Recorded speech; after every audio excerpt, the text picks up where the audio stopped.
As all this war rages, President Trump is still considering potential U.S. involvement in the conflict. And according to a statement today, we should know that within the next couple of weeks.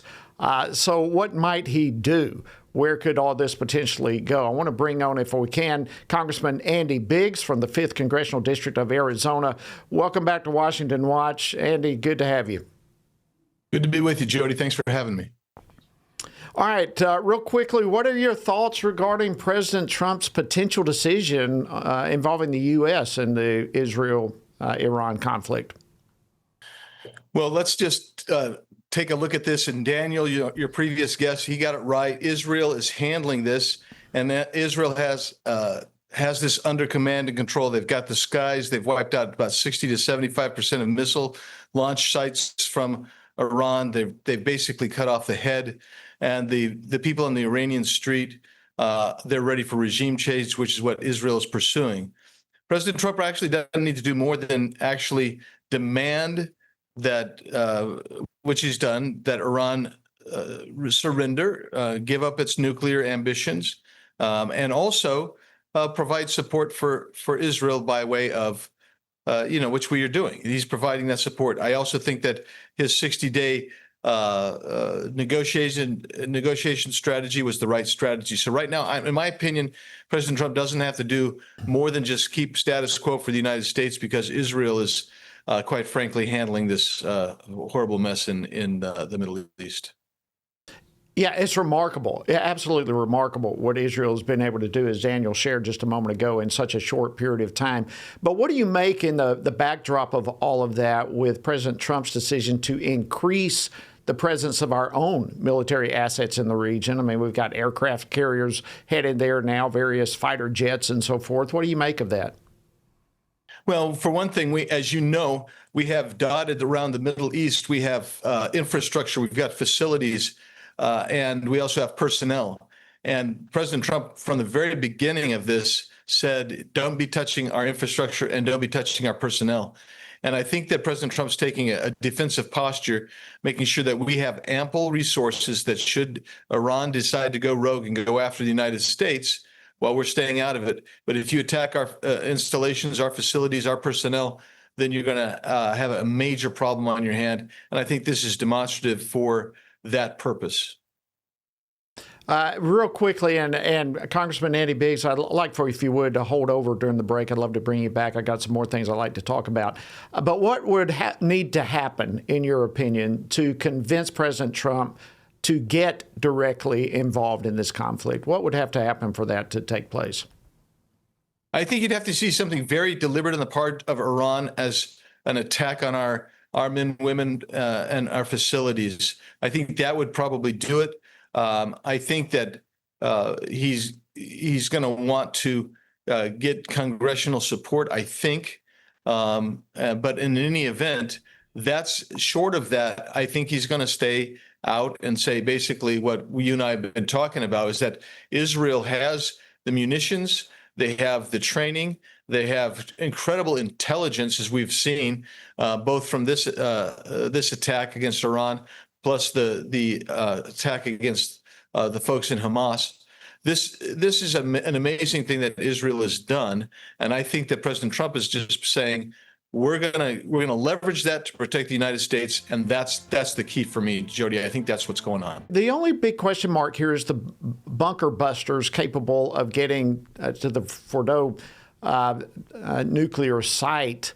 America's the only one with that capability. What happens with that in terms of U.S. getting involved? I know at the end of the day, we cannot allow Iran to have nuclear capabilities. So can we avoid involvement, knowing that we're the ones with the capacity to take out the nuclear site?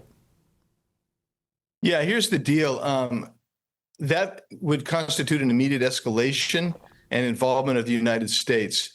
And I'm not sure. I think that Israel has so weakened Tehran.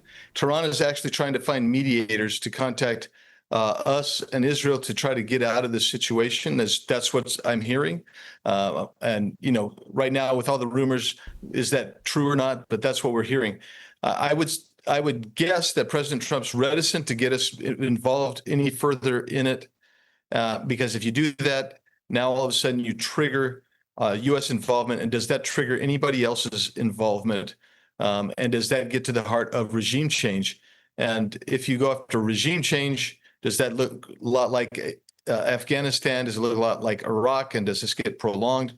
I think that Israel is capable of actually implementing their full projected battle plan. And when they do, you won't need the whatever we call them, the bunker buster, the MOAB.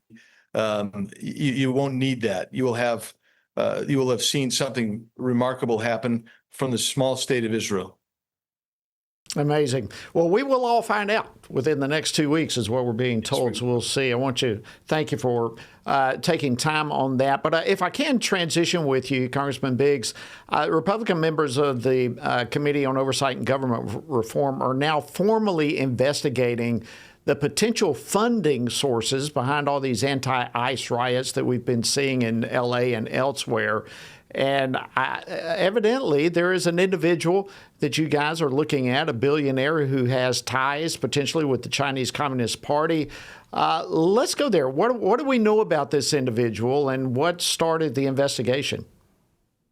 So this guy's name is Neville Singham.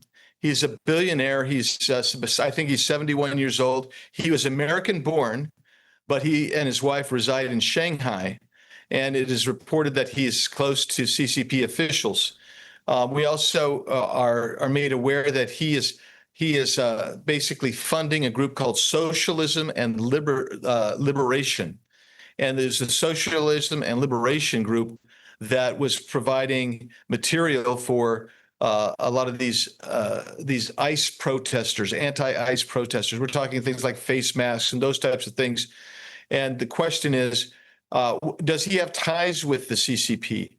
And there are multiple reports. I would suggest this probably came out of originally from New York Post, and then other groups have picked up on this, and they're kind of dovetailing on that. But the bottom line is, we need to know, first of all, this was not organic, by the way. We know this wasn't organic just by other indicia and evidence that we've seen, but that this was organized.